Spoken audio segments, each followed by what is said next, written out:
నమస్కారం city news కి స్వాగతం. కూటమి నేతలు గాలిలో గెలిచారని మాజీ మంత్రి రోజా వ్యాఖ్యానించడం కరెక్ట్ కాదని ప్రతిపాటి ఎమ్మెల్యే బూర్ల రామాంజనేయులు అన్నారు.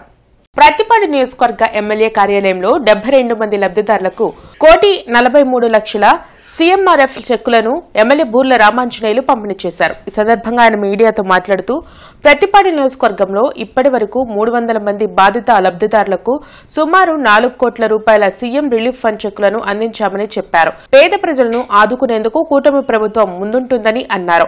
వైసీపీ నాయకులను లీడర్లుగా గుర్తించేందుకు ప్రజలు సిద్ధంగా లేరని తెలిపారు. ఇకనైనా వైసీపీ నాయకులు తమ పద్ధతులు మార్చుకోవాలని హితవు పలికారు. ఈ కార్యక్రమంలో నియోజకవర్గ నాయకులు లబ్ధిదారులు పాల్గొన్నారు. ఈ 14 నెలల్లోనే ఒక్క పత్తిపాడు నియోజకవర్గానికి 4 కోట్ల పైగా దాదాపుగా 300 మందికి ఆర్థిక సహాయం అందించడం అన్నది చరిత్రలో ఎప్పుడూ లేదు. చరిత్ర సృష్టించాలన్నా దాన్ని అధిగమించాలన్నా చంద్రబాబు నాయుడు గారికి తప్ప ఈ ప్రజాస్వామ్యంలో మరొకరికి అవకాశం లేదన్నది ఈరోజు లెక్కల ద్వారా స్పష్టమవుతుంది. ప్రజలని గాలి వాలి ఇట్లాంటి మాటలు మాట్లాడితే ప్రజలు ఇప్పటికే ప్రజల దృష్టిలో చాలా చులకనైపోయారు. ప్రజాస్వామ్యంలో మిమ్మల్ని కనీసం లీడర్లుగా కూడా గుర్తించే పరిస్థితుల్లో ప్రజలు లేరు.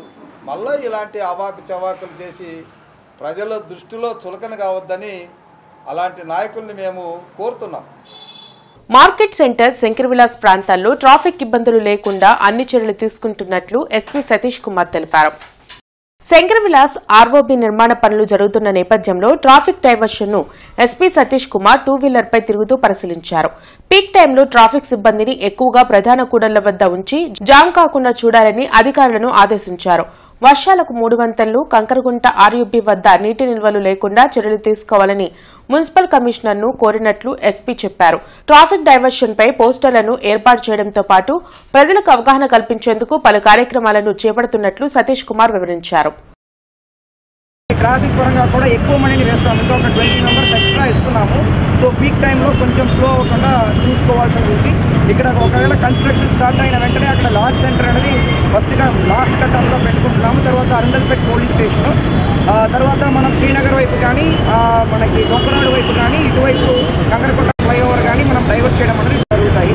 దీనిపైన కొన్ని డీటెయిల్డ్ అవేర్నెస్ ప్రోగ్రామ్స్ కూడా ప్లాన్ చేస్తున్నాము. ఇంకా కొన్ని ప్రజలకు చేరుకున్నట్టు కొన్ని అవేర్నెస్ ప్రోగ్రామ్స్, తర్వాత కొన్ని డయాగ్రామ్ రూపంలో కూడా కొన్ని సర్క్యులేట్ చేస్తాము, కొన్ని ప్లాన్ చేస్తున్నాము. గత 5 ఏళ్ల వైసీపీ ప్రభుత్వం చేసినట్లు అవినీతి అరాచకాలను కూటమి ప్రభుత్వం చేయడం లేదని జనసేన పార్టీ రాష్ట్ర ప్రధాన కార్యదర్శి బోనబోయిన శ్రీనివాస్ యాదవ్ అన్నారు. వైసీపీ నేతలు నోరు అదుపులో పెట్టుకుని మాట్లాడితే బాగుంటుందని జనసేన నాయకులు బోనబోయిన శ్రీనివాస్, గాదె వెంకటేశ్వరరావు హితవు పలికారు. పశ్చిమ నియోజకవర్గ జనసేన పార్టీ కార్యాలయంలో వారు మీడియాతో మాట్లాడారు. మాజీ మంత్రి రోజా కూటమి విజయంపై ఇష్టం వచ్చినట్లు మాట్లాడడం కరెక్ట్ కాదన్నారు. 2019లో వైసీపీ నాయకులు గాలికి గెలిచారా అని ప్రశ్నించారు. రాష్ట్రాన్ని అన్ని విధాల నాశనం చేసిన వైసీపీకి కూటమి ప్రభుత్వ పాలనను విమర్శించే అర్హత ఎక్కడదని నిలదీశారు. సమాజానికి ఉపయోగపడే సినిమాలనే డిప్యూటీ సీఎం పవన్ కళ్యాణ్ చేస్తున్నారని తెలిపారు. ఇప్పుడున్నటువంటి పరిస్థితుల్లో రాష్ట్రం అధోగతి పాలు చేసి వెళ్ళిపోయారు వైసీపీ నాయకులు. ఆ రాష్ట్రాన్ని గాడిని పెట్టడానికి ఇప్పుడు 1 సంవత్సరం పట్టింది. మరలా కూడా ఈ రాబోయే 4 ఏళ్లలో కూడా అభివృద్ధి చేసి చూపిస్తాం. అభివృద్ధిని చూసే మరలా మమ్మల్ని ప్రజలందరూ కూడా ఎన్నుకుంటారని చెప్పి కూడా ఈ సందర్భంగా తెలియజేస్తూ వైసీపీ నాయకులు హెచ్చరిస్తూ ఉన్నాం. ఊరికే ప్రజలు రెచ్చగొట్టడం, నోరు పారేసుకోవడం కాదు. ఆ నోరు పారేసుకుని ఆ పిచ్చి శాసనంలో మిమ్మల్ని ఇంట్లో కూర్చోబెట్టారు ప్రజలు. ఈసారి రాష్ట్రం నుంచి తరిమేసే పరిస్థితి వస్తుంది మీకు. ఆ పరిస్థితి తెచ్చుకోకుండా ఇప్పటికైనా ప్రజల కోసం ఏం చేస్తున్నాం మేము చూసి బుద్ధి తెచ్చుకోమని చెప్పి ఈ సందర్భంగా హెచ్చరిస్తూ మరొకసారి సందేశాత్మక సినిమాలు చేసినట్టు మా నాయకుడిని మా అందరి తరఫున ప్రజలందరి తరఫున దీవించాలని చెప్పి మీ అందరూ ప్రజలందరూ దీవించాలని చెప్పి కోరుకుంటూ సెలవు. కమిషన్లకు కక్కుర్తిపడి నాణ్యత ప్రమాణాలు పాటించకుండా చట్టా నిర్మాణం చేపట్టారని మాజీ మంత్రి అంబటి రాంబాబు అభిప్రాయపడ్డారు. పీకల వాగుపై నిర్మిస్తున్న చప్టా కూలీనగరంలో గోరంట్లకు చెందిన కూలీ అప్పారం మంగళవారం మృతి చెందారు. ఆ ప్రాంతాన్ని మాజీ మంత్రి అంబటి రాంబాబు పరిశీలించి వివరాలు అడిగి తెలుసుకున్నారు. ఈ సందర్భంగా ఆయన మీడియాతో మాట్లాడుతూ 34వ వార్డులో 9 లక్షల వ్యయంతో నూతనమైన కల్వర్టు నిర్మాణం జరిగిందని అన్నారు. కూలికి వచ్చిన తోట అప్పారావు దుర్మరణం పాలయ్యారని చెప్పారు. నిర్మాణంలో జాగ్రత్తలు పాటించకపోవడం వల్లే ఈ ప్రమాదం జరిగిందని మండిపడ్డారు. ఏఈలు, డీఈలు, కాంట్రాక్టర్లు కుమ్మక్కై లాభం కోసం నాణ్యత లేని చప్టా నిర్మాణం చేయడం వల్లనే ఈ దుర్ఘటన జరిగిందని విమర్శించారు. మృతుని కుటుంబానికి సీఎం రిలీఫ్ ఫండ్ నుంచి, కాంట్రాక్టర్ నుంచి, కార్పొరేషన్ నుంచి పరిహారం అందజేయాలని కోరారు. ఈ కార్యక్రమంలో కార్పొరేటర్ బూసి రాజలత, మాజీ మిర్చియార్డ్ చైర్మన్ నిమ్మకాయల రాజనారాయణ, నూరి ఫాతిమా, శ్రీనివాస్, పఠాన్ సైదాఖాన్ తదితరులు పాల్గొన్నారు. జాగ్రత్తలు తీసుకోకపోవటం వల్ల జరిగినటువంటి యాక్సిడెంట్. నిన్న కూడా వర్షం ఉంది, 4-5 రోజుల నుంచి వర్షం కురుస్తూ ఉంది. దానిలో స్లాబ్ వేశారు. స్లాబ్ వేసినప్పుడు మధ్యలో బీమ్ ఏమన్నా వేసారా? వేయలా. తక్కువ ఐరన్ వాడారు అనేది ఒక అభియోగం. స్లాబ్ మందం కూడా తక్కువ వేశారని అభియోగం. మంచి నాణ్యమైనటువంటి పనులు చేయాలి అనేటువంటి పద్ధతులు లేకపోవటం వల్లనే ఆ తోట అప్పారావు మరణించాడనేది మాకున్నటువంటి సమాచారం. ఏదో తక్షణమే దీని మీద యాక్షన్ తీసుకోవాల్సినటువంటి బాధ్యత ప్రభుత్వానికి ఉంది. ఏం యాక్షన్ తీసుకోవాలి? దీని మీద ఎంక్వైరీ జరపాలి. ఆ కాంట్రాక్టర్ను బ్లాక్ లిస్టులో పెట్టాలి. ఆ ఏఈలు, డీఈలు ఎవరైతే ఉన్నారో వాళ్ళని ఇమీడియట్గా సస్పెండ్ చేయాలి. సిపిఐ గుంటూరు నగర సమితి మహాసభలు రేపు నగరంలో జరగనున్నాయి. ఈ సమావేశాల్లో సిపిఐ ముఖ్య నాయకులు పాల్గొంటారని, పలు అంశాలపై చర్చించి తీర్మానాలు చేయనున్నట్లు కోట మాల్యాద్రి తెలిపారు. కేంద్ర రాష్ట్ర ప్రభుత్వాల కార్మిక వ్యతిరేక విధానాలపై సిపిఐ నిరంతరం పోరాటాలను కొనసాగిస్తుందని చెప్పారు. సిపిఐ శ్రేణులు ఈ మహాసభలను విజయవంతం చేయాలని కోరారు. ఈ కార్యక్రమంలో అరుణ్ కుమార్, అంజిబాబు తదితరులు పాల్గొన్నారు. అట్లాగే సూపర్స్కి సంబంధించి ఏ అయితే హామీలు చెప్పారో హామీలను కూడా అమలు పరచలేదు.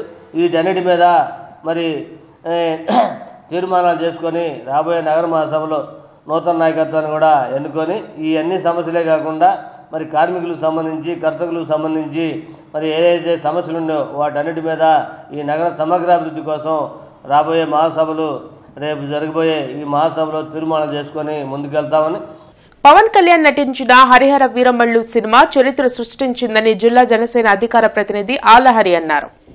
ఈ సినిమా విజయం సాధించాలని మెగా ఫ్యామిలీ అభిమానులు, కూటమి నేతలు శ్రీనివాసరావు తోటలో శ్రీ వీరాంజనేయ స్వామి వారికి ప్రత్యేక పూజలు నిర్వహించారు. ఈ సందర్భంగా ఆళ్లహరి మాట్లాడుతూ, పవన్ కళ్యాణ్ డిప్యూటీ సీఎం అయ్యాక వస్తున్న మొదటి సినిమా కావడంతో అభిమానుల్లో, జనసేన నేతల్లో ఉత్సాహం నెలకొందన్నారు. ఈ సినిమాపై ప్రజల్లో, అభిమానుల్లో భారీ అంచనాలు ఉన్నాయని, వారి అంచనాలకు తగ్గట్లుగానే ఈ సినిమా ఉంటుందన్నారు. పవన్ కళ్యాణ్ నటనలో మరో కోణాన్ని ఈ సినిమాలో చూడబోతున్నామని, దక్షిణ భారత సినీ చరిత్రలో ఉన్న రికార్డులన్నీ ఈ సినిమా విజయంలో కొట్టుకుపోతాయన్నారు. ఈ కార్యక్రమంలో నాజర్ వలీ, పాషా, ఫణి శర్మ, అంజీ, కొత్తకోట ప్రసాద్, బద్రి, చింతకాయల సాయి తదితరులు పాల్గొన్నారు. పవన్ కళ్యాణ్ గారు అటు రాజకీయ రంగాన్ని, ఇటు సినీ రంగాన్ని రెండిట్లు కూడా సమర్థవంతంగా నిర్వహించగలని చెప్పి ఈ సినిమా ద్వారా మరొకసారి నిర్ణయం ఉంటుంది. చిరంజీవి గారు ఎప్పుడు చెప్పేవాళ్ళు, పవన్ కళ్యాణ్ గారు సినీ రంగాన్ని, రాజకీయ రంగాన్ని ఒకేసారి సమర్థవంతంగా నడపగలిగినటువంటి వ్యక్తి అని ఆయన నమ్మకాన్ని నిలబెట్టుకుంటూ ఈ రోజున రాజకీయంగా అలాగే సినిమా పరంగా ఆయన ముందుకు వెళ్తూ ఉన్నారు. ఈ సందర్భంగా ఈ సినిమా సాధించుకునేటువంటి రికార్డులు అంచనాలకు అందదు. అలాగే 70 సంవత్సరాల తెలుగు సినీ పరిశ్రమలో ఉన్నటువంటి రికార్డులన్నీ కూడా ఈ సినిమాతో తుడిచిపెట్టుకుపోతా ఉన్నాయి. ఇవి ఇప్పటి వరకున్న వార్తా వివరాలు. మరికొన్ని వార్తా విశేషాలతో మళ్ళీ కలుద్దాం. అంతవరకు సెలవు. నమస్కారం.